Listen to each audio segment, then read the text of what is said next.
Samantha's heart was pounding so loud I wouldn't have been surprised if the neighbors heard it. She kept glancing between the clock above the stove and the groceries scattered on the counter. The golden light of late afternoon spilled through the kitchen window, catching those little specks of dust dancing in the air. She was nervous but also completely sure of one thing. Tonight was it. The night she finally said what had been building up for months. Ethan would be walking through that door in under an hour, and she was ready to lay it all out over dinner. No more pretending. No more smiling through tension. Earlier that morning she'd had a long talk with her best friend, Chloe. And now, Chloe's words kept looping in her head like some catchy jingle. Samantha, you need more than comfort, you need thrill. Life's too short to be bored in your own marriage. A husband is nice and all, but a woman should feel wanted. Desired. That kind of energy, it's not just good for your body, it clears your mind too. And if Ethan really loved her, he'd understand. He'd adjust. That's what Chloe said, and every time Samantha thought about it, her chest filled with this weird mix of courage and clarity. Like she'd cracked some hidden code to happiness. Chloe sure acted like she had. She used to laugh, half-drunk on red wine, about how she could handle multiple lovers, multiple Johnsons, as she crudely put it, and still come home to a sweet, doting husband. It was almost like a game to her. And tonight, Samantha had decided to play. Ethan won't see this coming, she whispered under her breath as she cracked open a cold beer, hoping it would take the edge off her nerves. She took a small sip, glanced at the time, 20 minutes to go, and headed for the dining table to rehearse one last time. Set the mood. Cook his favorite meal. Offer the beer with a smile. Keep it light. And then, just say it. Her phone buzzed. A text from Chloe. You got this, girl. Show him you're calling the shots. He'll either follow your lead or regret not doing it sooner. Works every time. Samantha read it twice, smirked a little, and tucked the phone away. She returned to chopping vegetables, brushing off the queasiness in her stomach.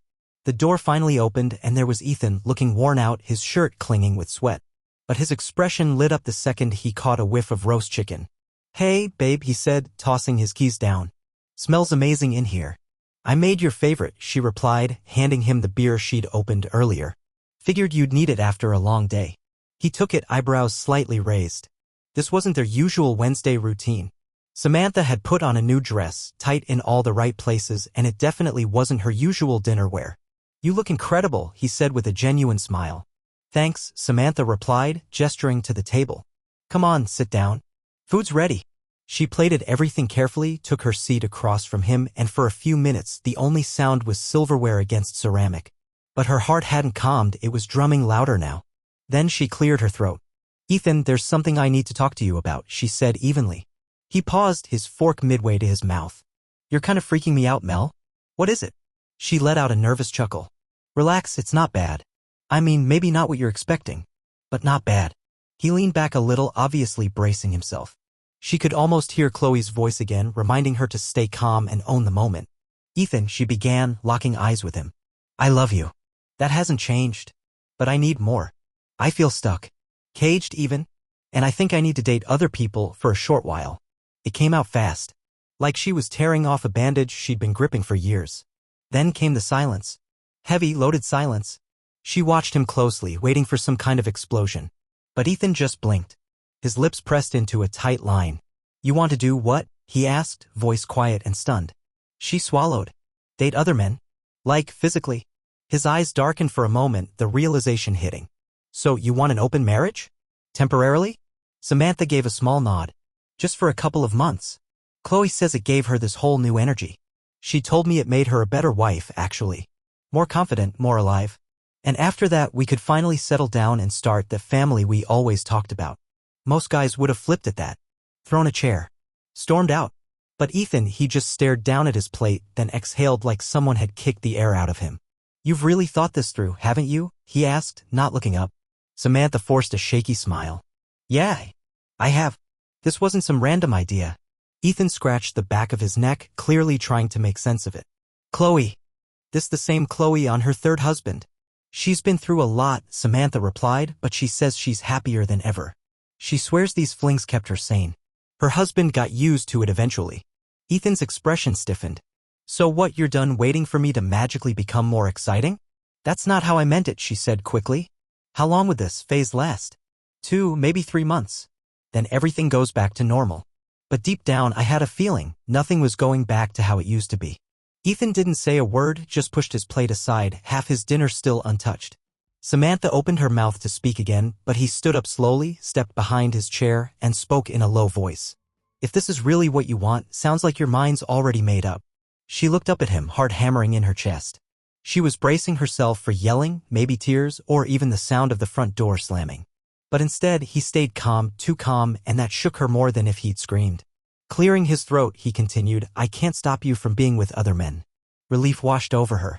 She almost thanked him for being so reasonable. But then he added, that doesn't mean I'm okay with it. And if this is the road you're choosing, I won't be sharing our bed anymore. He let out a quiet sigh. I'll sleep in the spare room. For now. Her eyes widened. You'll move into the spare room? She latched onto that. That's fine. It's just temporary anyway. If that makes this easier for you, so be it, he replied, his voice steady but worn down. But let's not kid ourselves, Mel. This isn't some light-hearted experiment like you and Chloe seem to think. What you're doing has real consequences. She nodded slowly, her voice soft. I appreciate you giving me that space, even if you're not thrilled about it. I need this, Ethan. He said nothing more. Just finished off the rest of his beer, turned around, and walked up the stairs. Samantha stood there, frozen in place, listening to the creak of each step as he climbed. Inside her, excitement clashed with guilt, but relief slowly took over. It hadn't gone nearly as bad as she feared. She shot off a text to Chloe. He didn't fight me. Upset, yeah, but calm. I think he'll come around. This might actually work. The words made her smile. But what she didn't know was that she just opened a door she wouldn't be able to close. The next morning, Ethan left for work without saying a single word. Samantha waited until mid-morning to call Chloe. Mel? Chloe answered cheerfully. How's my little free bird feeling? Samantha paced around the living room, phone to her ear. Chloe, he didn't blow up at all. He moved into the guest room. Honestly, it was kind of eerie how chill he was. Chloe laughed. That's actually perfect. Men either go full drama queen or shut down to lick their wounds. Don't sweat it, he'll be crawling back once he realizes how many guys want what he took for granted. Samantha remembered all the stories Chloe used to tell, the wild flings, the nights with more than one guy, and how she claimed it gave her life a whole new flavor. You really did this? Samantha asked, skeptical. Like, with multiple men at once? Oh, babe, Chloe purred. Last summer, Derek was out of town and I invited over a couple of Johnsons. Unbelievably hot. I felt like a goddess. Afterwards, Derek knew he couldn't keep up and just gave me space. It actually spiced things up between us. Samantha blushed, both intrigued and unsettled. She imagined trying to explain that kind of night to Ethan. Would he still be that composed? Chloe's voice snapped her back. No guilt, remember? This is about you. Your confidence. If Ethan wants to sulk later, let him. It just proves who's really steering the ship now. Yeah. I guess, Samantha muttered, her eyes drifting toward the hallway where the spare room door remained shut. I'll remember that. Anyway, Chloe pressed, we're still on for tonight, right?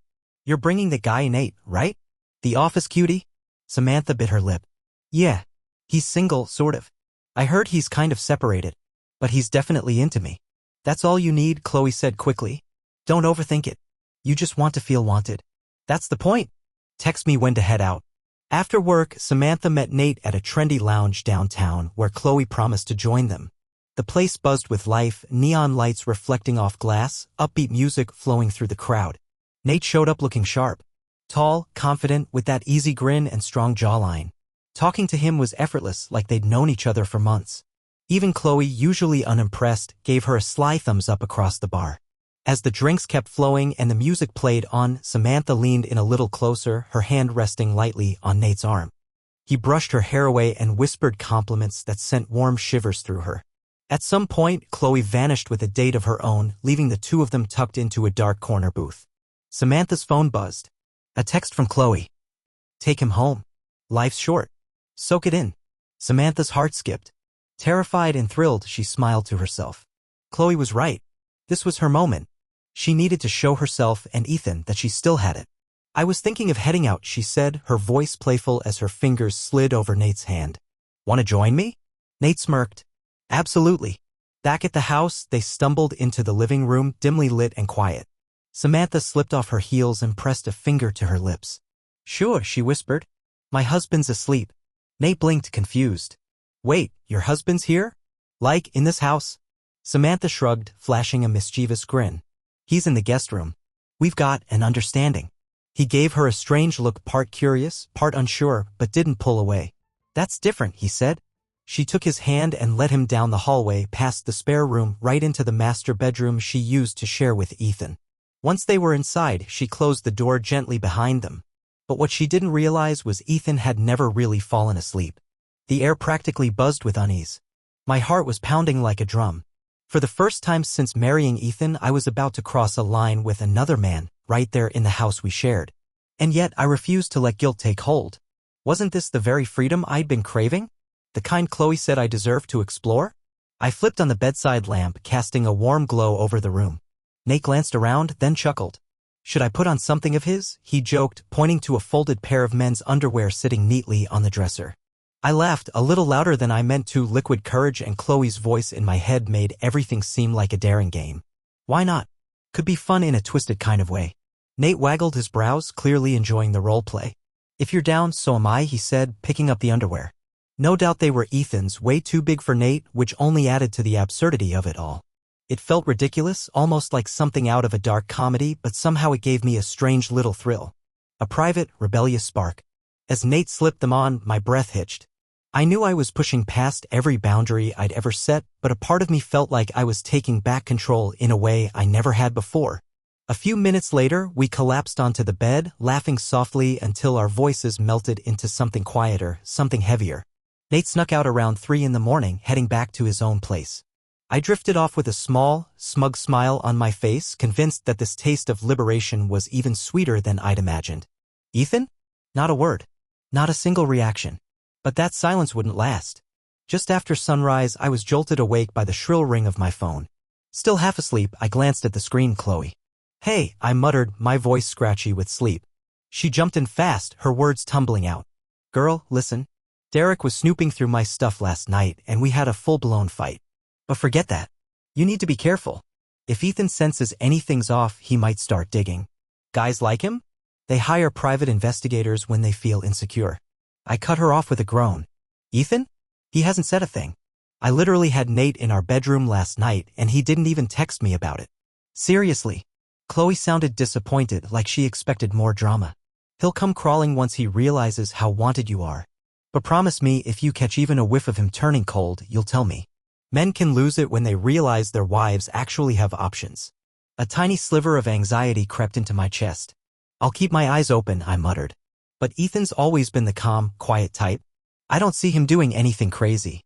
Chloe's voice dropped a notch. "Don't be so sure. The nicest ones can snap if you bruise their pride." "Noted," I said, though deep down I wasn't buying it. Still, something about her tone stuck with me. About a week later, things at the office started to shift. There was tension in the air, people whispering more than usual. I was still casually seeing Nate, and Chloe hadn't slowed down either. But we started getting looks. Judgy ones. Marissa, this woman who always dressed like she was headed to a board meeting, started taking a weird interest in me and Chloe. She'd catch us chatting with Nate or Dylan and raise an eyebrow like she was collecting gossip for sport. One morning in the break room, while stirring sugar into her coffee, she looked at me and said, "Samantha, everything all right at home?" I tried to sound breezy. "Yeah, everything's good." She gave me the syrupy smile that made my skin crawl. "Just heard you've been enjoying a little extra time with some of the team lately. Be careful, people notice things." My stomach tightened. I forced a small laugh. "Appreciate the concern, but really I'm fine."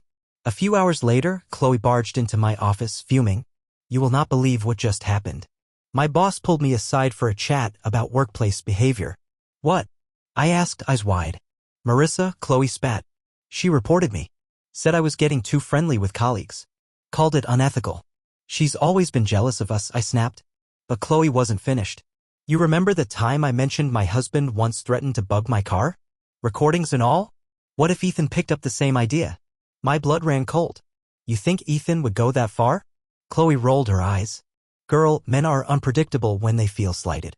My ex recorded me with his boss, used it in court. Ethan's no different." I tried to dismiss it. Ethan wasn't like that. He kept to himself, barely acknowledged my late nights. But now I wasn't so sure. Later that day, Chloe and I were eating lunch in our usual corner when Marissa strolled up, her voice dripping with fake charm. "Ladies, enjoying the day? Chatting about your weekend flings again?" Chloe glared at her. "Excuse me." Marissa shrugged, glancing around the cafeteria. People were tuning in now. Thought I'd let you know we all got quite the email today. Explicit audio, some pretty steamy videos. Funny thing is, a few of the stars seem very familiar. My heart froze. What are you even saying? I demanded. She smirked, lips curling. Haven't checked your phone yet? Maybe your husbands are more clever than you gave them credit for. Chloe shot out of her chair like she'd been electrocuted. You're lying, she barked. Marissa calmly raised her hand, all smug and composed. I'd watch your tone if I were you. Her voice was cold, steady. Those clips? They're everywhere now. Half the building has heard them. Folks are quoting your little bedroom play-by-play like it's office gossip hour. My fingers trembled as I fumbled for my phone, dread clawing up my throat. Dozens of messages lit up the screen, coworkers, acquaintances, even numbers I didn't recognize. No, I whispered, my stomach dropping like a stone. Ethan wouldn't, he couldn't do this. You sure about that? Marissa tilted her head, eyes glinting. Word is, someone installed a hidden camera. Might have been an audio file left running on a phone, too. Whoever planned this knew exactly what they were doing. One voice message sat right at the top of my inbox. I tapped it, already knowing it would wreck me. Hey, Samantha, wow. I just got sent this file. And, look, there's no easy way to say this, it's you. You need to do something. Fast. Chloe slammed her hand against the table. Which one of you sent it? Who's out here trying to destroy us? Marissa barely blinked. Beats me. Maybe you pushed the wrong man too far. I could feel my face heating, a boiling mix of fury and humiliation crashing over me. I can't believe this is real, I muttered. Marissa gave a smirk like she'd just delivered a punchline. Actions have consequences, sweetheart. Anyway, good luck with your boss. He wants to see both of you. And just like that, she turned and walked off, heels tapping a slow, deliberate rhythm across the floor like a drumbeat of judgment. Chloe and I raced to the boss's office only to find the door locked. A muffled voice came through the wood. Take a seat, ladies. I'll be with you shortly. We dropped into the hallway chairs, nerves unraveling with each second. Coworkers passed by, eyes flicking toward us. Some looked sorry for us. Others looked like they were enjoying the show.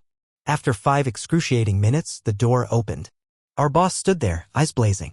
He pointed at Chloe. You. In here. Now. She gave me a panicked glance before disappearing inside.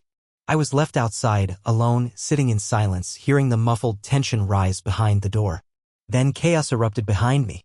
A loud shriek echoed down the hall.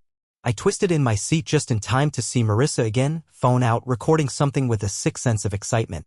A coworker bolted past me, face pale. Then I spotted Amber. She stepped forward, eyes wide with panic. Samantha, she said breathlessly, you need to come. Now. There's some woman looking for you, says she's got something to show everyone. My chest tightened. What woman? She's got short blonde hair. She looks pissed. Confused and already halfway to unraveling, I followed Amber down the corridor to the open cubicle area. And that's when I saw her. A woman I barely recognized, maybe from a holiday party, someone's wife, was standing dead center in the room holding her phone like a weapon. Her eyes locked on me. You remember me, she said, her voice icy. She tapped her phone, and suddenly the room filled with unmistakable moans, my voice, Nate's voice. Our bedroom. She smiled, but there was no humor in it. Next time you decide to sleep with someone else's man, you might want to make sure he's not engaged. I froze. Wait, Nate's not married, is he? He's my fiancé, she snapped. And you? You're trash. People were gathering. The woman turned toward the growing crowd. You all want details? Oh, I've got plenty. His phone? Synced to the cloud. He recorded everything. And someone else, maybe your loving husband, got footage from another angle. She locked eyes with me again, daring me to speak. I've seen it all. And now? So have they. Gasps floated through the crowd like whispers in a church. I felt the blood drain from my face. I didn't know, I stammered. I didn't mean to, But she wasn't done. Oh, and get this, she's not just a homewrecker, she spat. Apparently she's been hooking up with her boss too. There's footage. Time-stamped. Right there in his office. Audio included. A few people chuckled under their breath. I felt like the floor was tilting. I started, but my voice was swallowed by another wave of audio.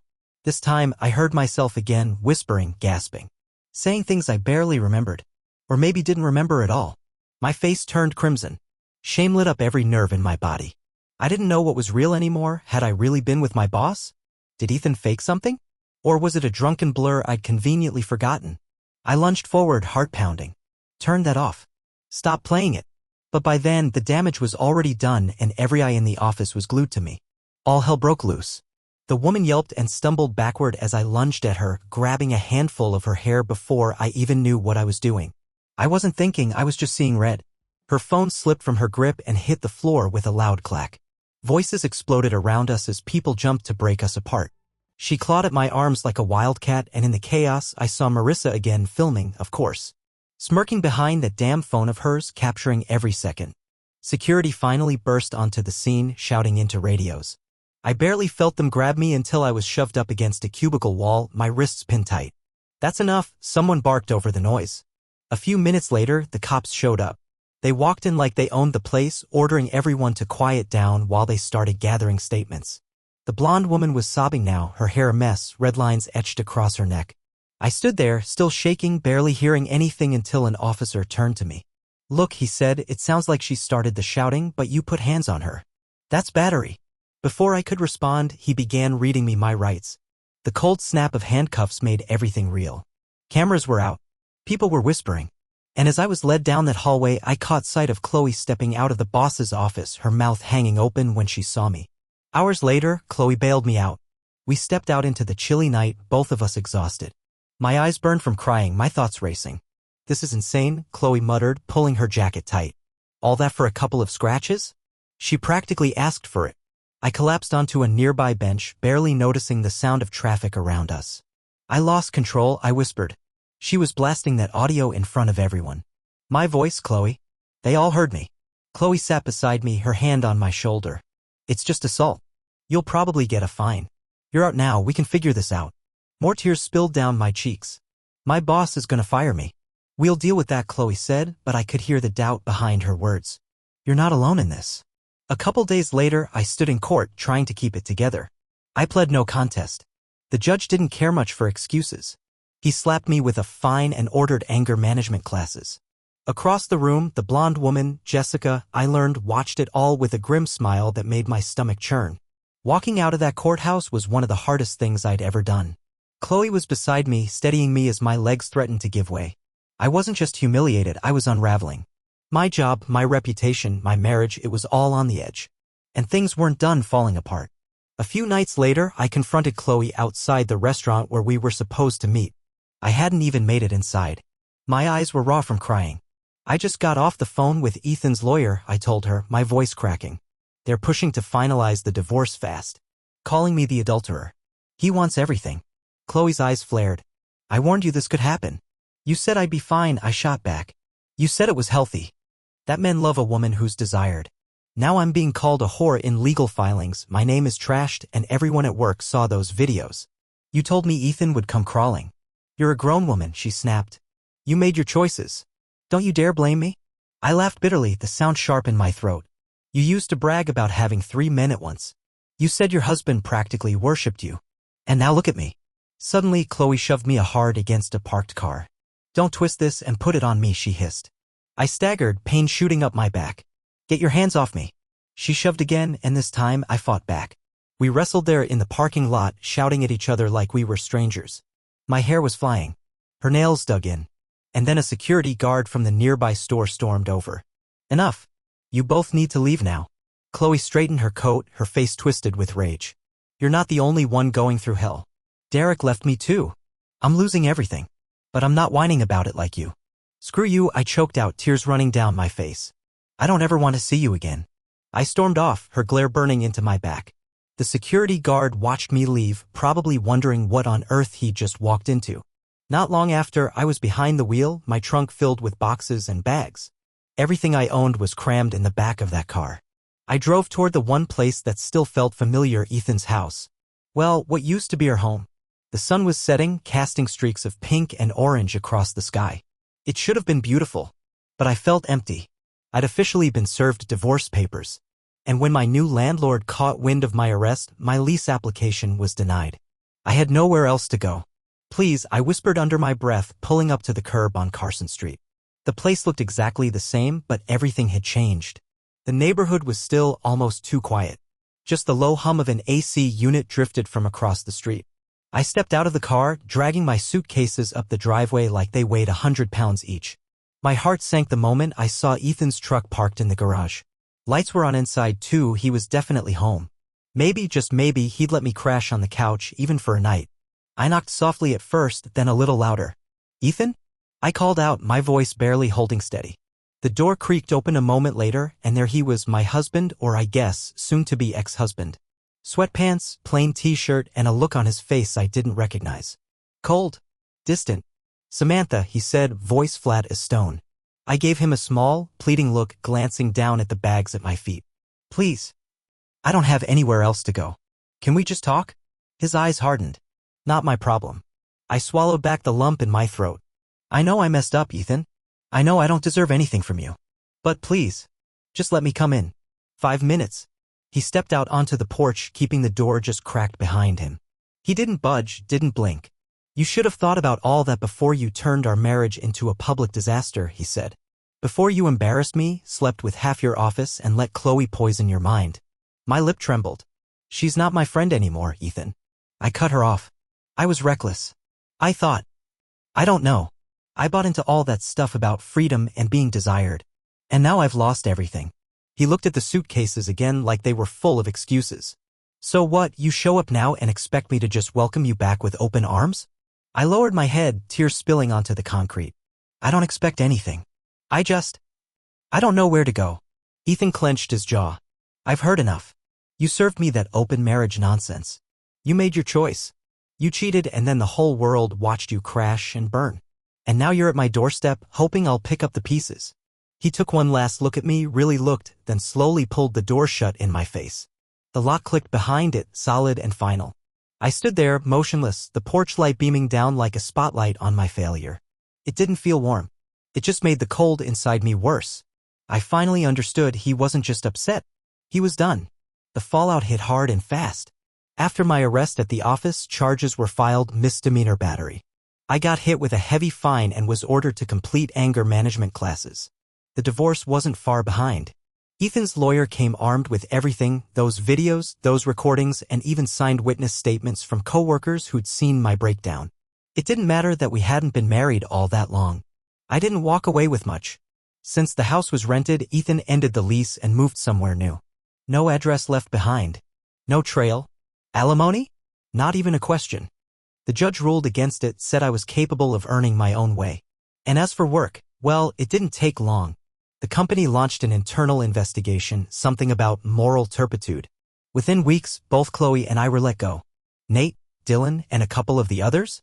Their personal lives blew up too. Spouses filed for divorce. Assets got frozen. Their names became poison at work. Everything spiraled. The company saved face by cutting ties with all of us, quiet firings, pressured resignations, a carefully worded PR statement. Damage control. And just like that, the storm I helped create swallowed us all.